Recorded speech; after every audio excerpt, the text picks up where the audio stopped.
kapuso, narito na naman pong muli ang inyong lingkod upang magbahagi ng mga kapanapanabik na ganap dito lamang po sa House of Lies.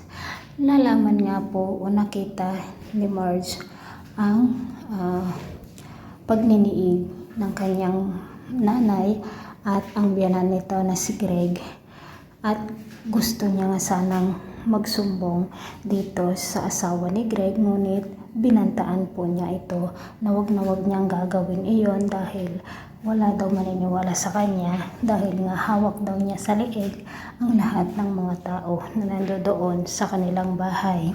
Wala namang magawa si Marge dito sa sinabi ni Greg, mga kapuso. Hindi man sang-ayon si Marge dito sa ginawa ng kanyang mama, ngunit wala din siyang magagawa.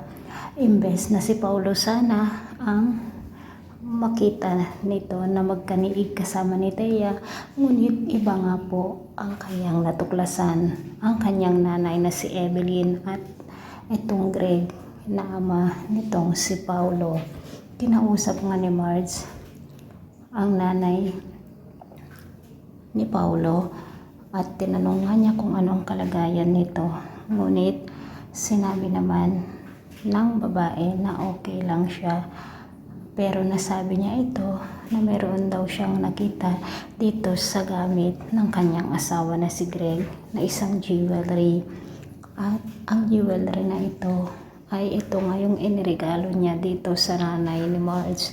At dito nga nalaman o malalaman ng asawa ni Greg ang babae o ang pagtataksil na naman ng kanyang asawa, at ang balai pa nila ito na walang iba kundi ang nanay nitong si Marge. Hindi naman masabi-sabi ni Marge dito kay Paulo ang kanyang nakita dahil nga natatakot din ito, mga kapuso.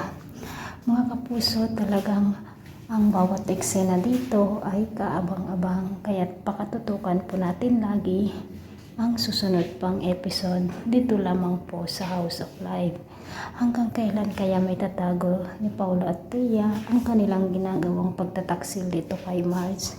At kailan din naman kaya matutuklasan ni Marge ang ginagawang pagtataksil ng kanyang asawa sa kanya? Maraming salamat po sa walang sawang pagsubaybay. Ang lahat ng katanungan ito ay masasagot kapag araw-araw po natin panoorin ang House of Lies. God bless.